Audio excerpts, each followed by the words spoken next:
哎，好久没有在这个录音棚跟大家见面了啊！今天心血来潮给大家录一期，就是跟大家聊聊最近发生的一些事吧。很多人在问我汽油电台没有更新啊什么，因为大家都知道泰国第三波疫情爆发了以后，我们基本上都是在家里自行算是隔离吧，但是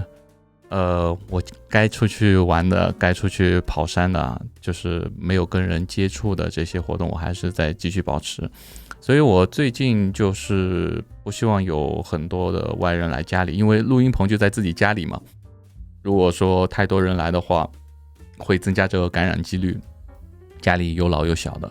所以我觉得最近还是我自己一个人跟大家去录一些聊一些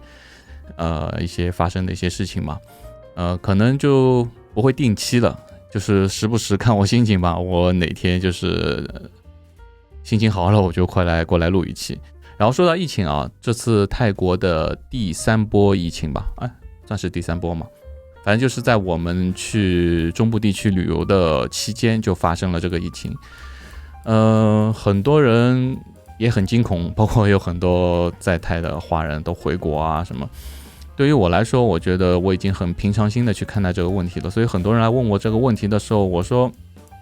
都1年多了，大家都习以为常了。我说的习以为常，不是说不去在乎这个病毒，而是说我们该做的保护措施啊什么已经常态化了。就哪怕之前清迈没有案例、没有病例的时候，我们进 Seven 啊、进商场还是要戴口罩，还是量体温，其实已经常态化了。我都已经习惯戴口罩了，清迈那么热的天啊，现在38、9度、40度的天，我在外面照样是戴口罩，就是也没觉得说特别难受、特别奇怪的这种感受。所以说，我觉得大家就平常心一点吧，也不要过度的解读这个新冠的疫情了，因为我觉得如果说我们作为老百姓来说，能做的就是尽量少聚集。不要去人多的地方，尽量少出门，然后勤洗手，戴口罩。做到这点措施了以后，如果你还得到新冠了，不是得到，如果你还感染新冠的话，我觉得就是天意了吧，那你就从了吧，对吧？也没办法了。说到现在最好的一个手段就是疫苗嘛，全世界各地都在打疫苗。但我个人觉得疫苗这个东西也不是说是完全把它灭绝的一个手段，那只是一个辅助手段。然后现在的这个病毒也不断的在变异，所以说打了疫苗也不要去说不戴口罩。我看到YouTube 上面我看到有人某些知名的一些博主啊，是旅游的一些博主，然后觉得我在中国打完疫苗了，然后到某些地方去。人家看到他，没戴口罩，人家远离他说，外国人过来就稍微注意点。他觉得，你还歧视我？不是外国人都有那个新冠的，然后我都打过疫苗了，不是打过疫苗就100%安全的。所以说，这个还是自己得注意，打过疫苗你还是得戴口罩，还是得尽量少聚集，对吧？所以大家自己把心态调整好了，我们该过的生活还是得过。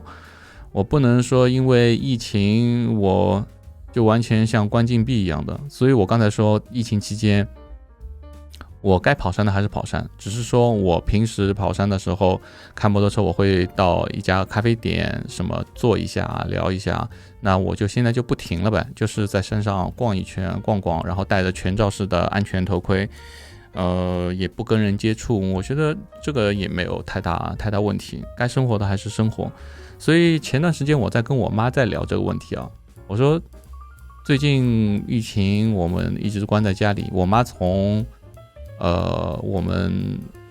从芭提雅向导回来以后就没有离开过家，就一直在家里。4月11号，今天几号了？就1个多月了，一直在家里。我就说你有什么觉得不舒服啊？或者是想出去逛逛，他说还好，是我们平时生活也就这样，因为我们到清迈来生活，很大一个初衷就是想过安静一点、安逸一点的生活，基本上平时也很少出门。你说疫情期间隔离的这段时间，我在家里也没有很闲着，我把我的车库给改造了，然后我平时最开心的时候就在我的车库里面，然后这个录音棚我也稍微小动了一下，所以有很多事情忙，包括吃的东西，我们就是最近我们会很少去打商场，包括 Macro 啊，包括集市啊，基本上现在是2个星期去一次超市大采购，采购完以后冰箱塞满，然后蔬菜啊什么自己家里种了一点，然后家门口的有一些小的当地的一些人自己种的一些菜也会拿出来卖一下，所以生活基本上没有受太大影响。对于我们来说啊，如果说你一直想去夜店啊什么，那可能最近你就得熬一熬了。因为清迈，我一直觉得清迈相对来说比较安全，所以说我在之前旅游的时候，我在清迈疫情最严重的时候，清迈排名第2的时候，我回到清迈，因为我觉得如果我怕封城嘛，我觉得如果我在外面漂泊，还不如回到清迈。我觉得清迈我自己觉得还是安全的，我是相信这个清迈的疫情会很快慢慢就往下走的，因为这边大家住的比较开嘛，都住的别墅，然后也不是说住的公寓，然后特别密集，这边人口密集度不高，所以我一直相信清迈会比较安全。所以最近这2天好像只新增的十来个吧，10来个新增，从几百个到10来个，我觉得清迈控制还可以。当然不包括最近就是在清迈监狱里面排查，因为监狱里面排查完以后，监狱的人本来就是隔离嘛，也不会出来，所以我觉得这个问题也不是太大。之前清迈这边爆发，包括在曼谷那边爆发，都是在酒吧里面人群聚集的地方。我是觉得啊，就是最近也不是最近了，酒吧啊什么暂时先不要开了，就是先保证大家正常的生活。人口聚集在酒吧里面就特别容易发生这个疫情感染，所以我们在这边基本上就抱着一个平常心吧，该生活的还是生活。然后最近有很多人来问我一个旅游这东西啊，我目前觉得啊，今年基本上就黄了。今年基本上就不用去想旅游这个问题了，因为之前我们去芭提雅的时候，芭提雅也是挺萧条的，就基本上都泰国人，没有什么外国游客嘛，大家也进不来，基本上都泰国人。然后就算泰国出这个旅游政策吧，其实泰国现在也是开放旅游的，大家是可以过来旅游的。我觉得就是哪怕开放不会有人来，因为我觉得这个金钱成本跟时间成本划不来。我们就拿我们中国人来说，我中国过来隔离14天，然后回去隔离14天，对吧？来回就1个月去掉了，然后飞机票也贵啊，然后我觉得基本上大多数人不会因为要过来旅游耽误这1个月时间吧。现在来的人基本上全是准备在这边长期定居下去的，那愿意花这个时间成本、金钱成本过来。所以说旅游这个东西今年就算了，大家就看看视频吧。因为之前也看到泰国的一些包括芭提雅、普吉岛啊一些地方，泰国政府本来是想把旅游的人过来，不是在酒店隔离，就是在普吉岛上或者芭提雅这边隔离，隔离完以后14天你是可以在酒店里面岛上啊玩，隔离完以后你可以离开去其他府。但是当地的一些商家，我看有些就觉得不愿意了。我开始想，有什么不愿意？你就是有游客了嘛，旅游可以开始了嘛。后来我去芭提雅这次旅游之后，我知道了，就是他们其实当地的一些所谓的内循环已经做得还可以了，就是当地的泰国人都会在那边去玩了，包括一些苏梅岛啊什么。以前相对来说物价比较贵，现在疫情便宜了，他们泰国人也会去玩了。所以他们当地的一些小的餐厅啊，生意还不错。就是那些商家担心，万一如果说游客到那边去隔离以后，当地的一些就泰国人就不去玩了，他们这个收入就少了嘛。我觉得也是可以理解。所以说旅游这个东西，如果你是非常非常太爱泰国了，然后又有钱又有闲，现在是可以来的。你只要愿意花出这个金钱跟时间的成本，泰国是欢迎你的。一般的老百姓我觉得就目前来说是不太愿意过来的吧。然后还有一个就是最近很多人问的最多的一个也是最热的一个话题，就是泰国的房产新政。其实有关于这个房产新政啊，我们在去年就听到过很多了，只是大家都没有把它放在台面上去说这个问题。那这次很多的自媒体啊、公众号啊都把它放在台面上去说，我没有第一时间去做视频去说这个问题。我是觉得因为我听到太早了，我早就听到这个，我觉得没有在就是定下来这个政策的时候，我觉得一切都算是谣言吧，我觉得只有这个政策出了，定下来了，一锤定音了以后，我觉得那才是真正的一个所谓的政策。因为我们一直在拍看房日记啊，我在清迈最大的2个爱好就是看房跟骑车，就是玩摩托车。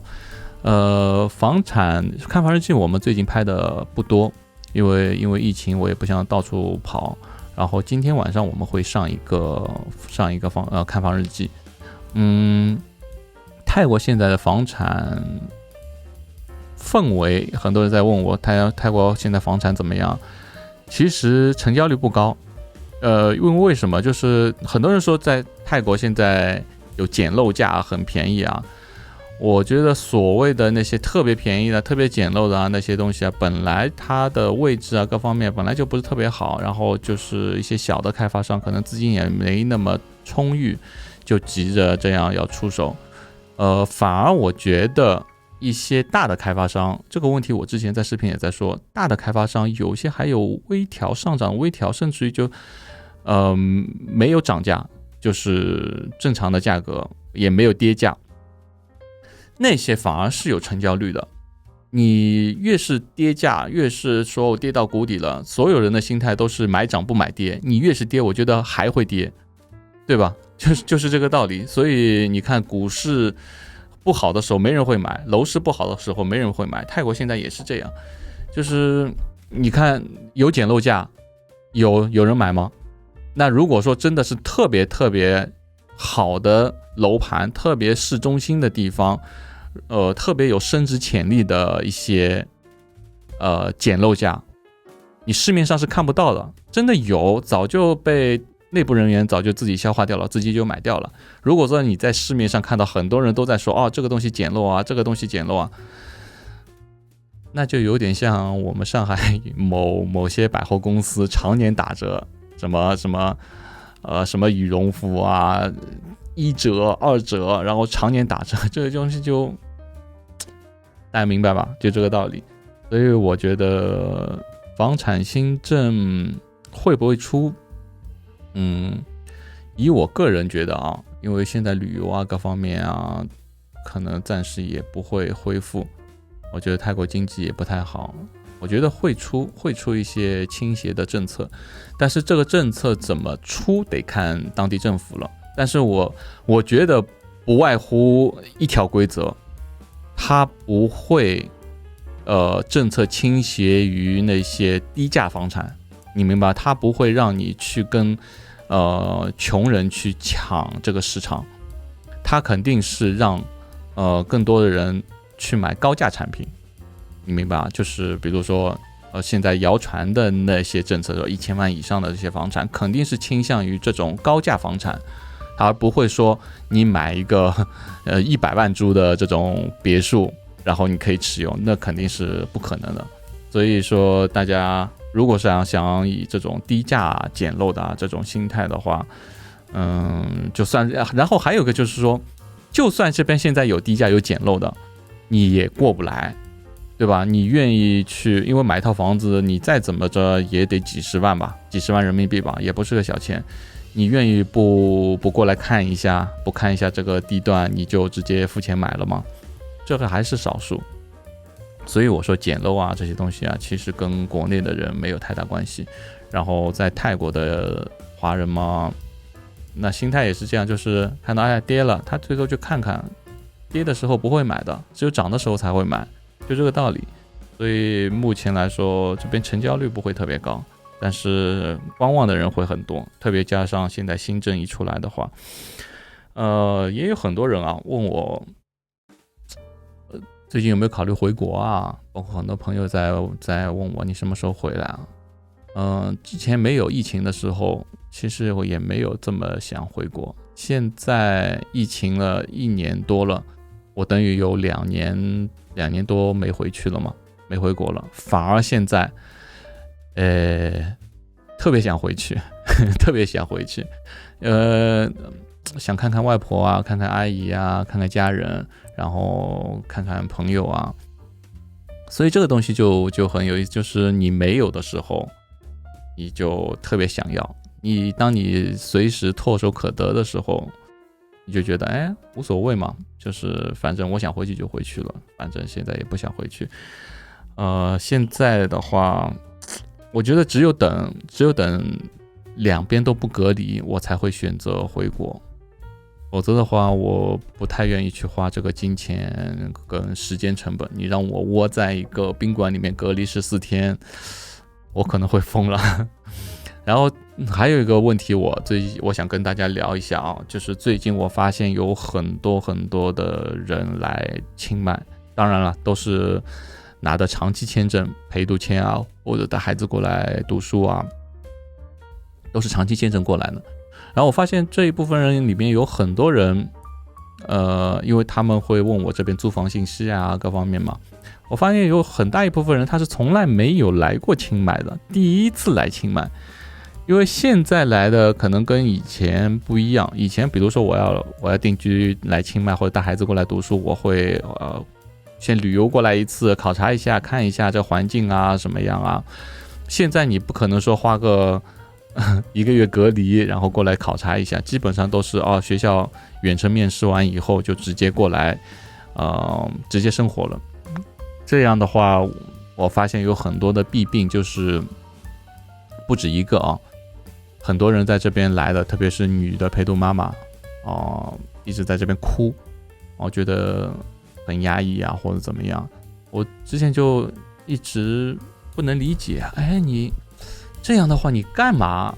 要来清迈？就是干嘛要出来呢？后来我发现，就是说他从来没来过，然后什么都不了解，可能看视频啊，看一些东西啊，跟他自己心里的预期的落差会特别大，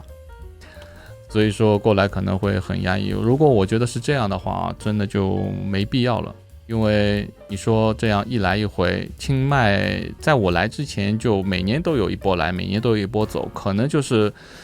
来泰国太方便了吧，不像比如说移民就是欧美国家，你需要很多手续啊，很多金钱成本啊，在这边基本上因为泰国不是移民国家，你办个签证就可以过来了，所以很多人觉得我过来不行我就回去。其中有一个问题就是我说的就是孩子，如果孩子有些人说我带过来读2年英语练好了我再回去，再回到体制内，这样孩子会很不适应的。这个问题我说过好多遍，所以我觉得现在如果你要来清迈，真的得慎重考虑好，不是说每个人来这边都特别开心的，不都是像我这样，或者是像我身边朋友这样，我们是非常非常enjoy，怎么说，享受在这边的生活，因为我们喜欢这个地方。然后孩子可以在这边读书，老人可以在这边养老，它是一个综合的考量。如果说你纯粹不是说我喜欢清迈，纯粹说我只是带孩子过来读书留学，清迈泰国不是最好的选择，哪怕我都不是说最好的选择，就排前3都不是，因为泰国的教育它不是说在全世界排名前几的，它只是说我喜欢清迈，我喜欢在这边生活，然后带孩子过来读书，孩子也挺喜欢的，只是仅此而已。如果说你只是带孩子过来读书的话，那我觉得你可以选择其他国家，真的，同样你是很压抑的情况下，你还不如带他去更好的地方，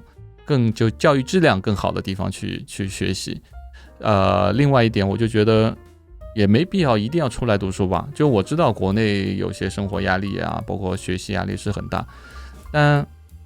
如果说你只是你因为孩子读书而压抑了自己，我觉得就丧失自己的生活的话，我觉得也没这个必要。你不开心了，也不会带动孩子的情绪，你这种负面情绪也会让孩子不开心，对吧？我觉得如果说你不是真的喜欢清迈，不是喜欢泰国的话，带孩子过来留学不是一个很好的选择。另外一个就是说不要去跟风啊，就是这个问题我2年前的视频也一直在说，不要跟风，就看别人来，最近来好多人最近回去也好多人，就是来一批走一批，很多人都是跟风，当然有一批回去的是因为疫情的原因，还有一批我觉得就是跟风，就觉得很多人去清迈留学啊，就跟我们在国内也蛮好，很多人去报这个某某某某学习班啊，我们也去报完以后觉得孩子好像也不太愿意学，好像也没这个天赋，我觉得就不要去跟风嘛，就自己觉得好你才来，对吧？你跟风的话，你来了以后又一堆骂，我听到我老婆在群里面看到很多人啊，刚来了就一堆骂啊，这个不好那个不好，那我觉得就没必要，真的没必要，就是在自己家里待着挺好的，因为毕竟泰国不是我们自己的国家嘛，对吧？如果你来这边，你还得花签证，签证还得花钱吧，对吧？陪读还得花钱，还得租房，还得买房，还得怎么样，还得花好多钱。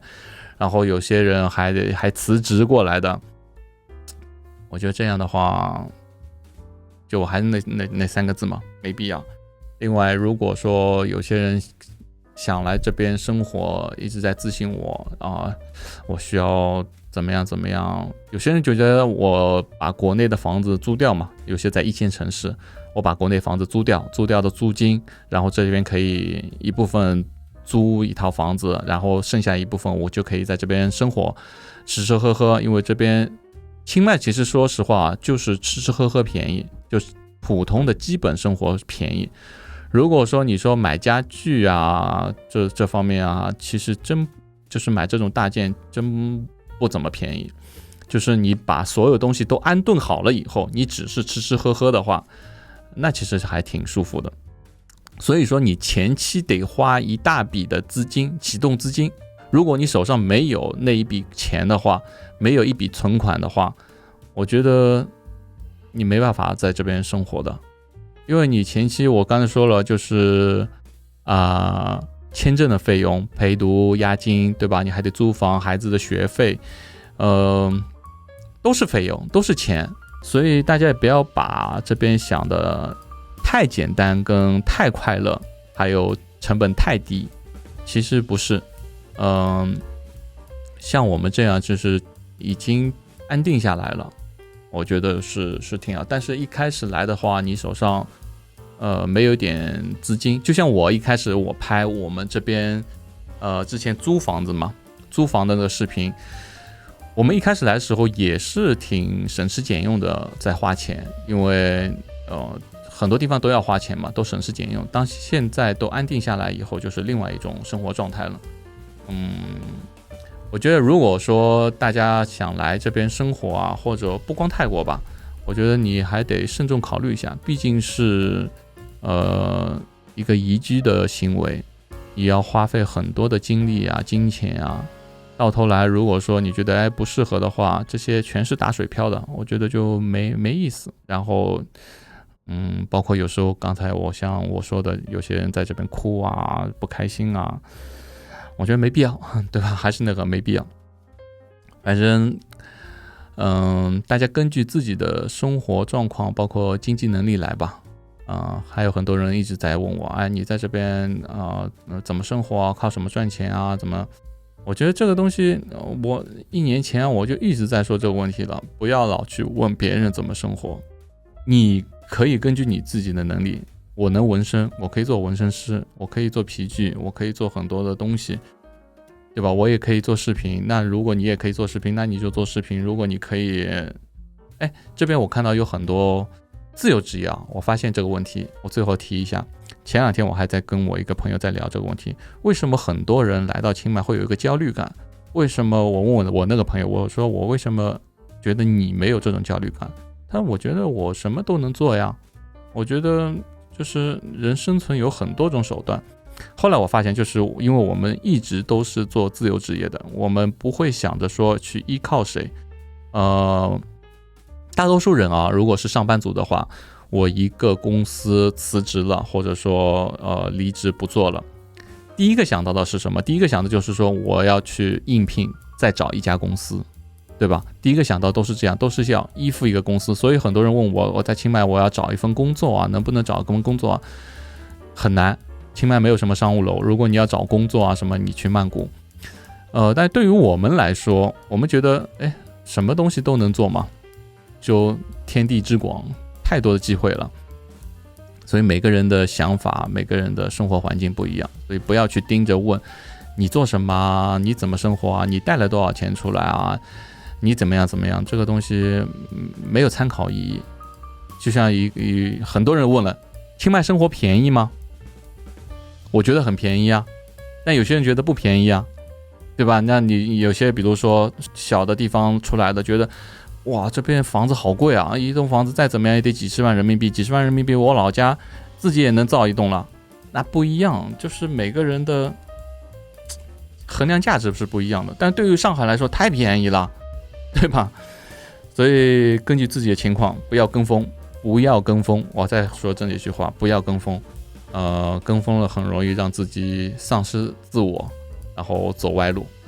好，这期我们先跟大家聊到这吧。如果大家有什么想知道想聊的，可以在下方跟我留言，我会不定期的跟大家在 Podcast 上面见面。然后我们下期见吧，拜拜。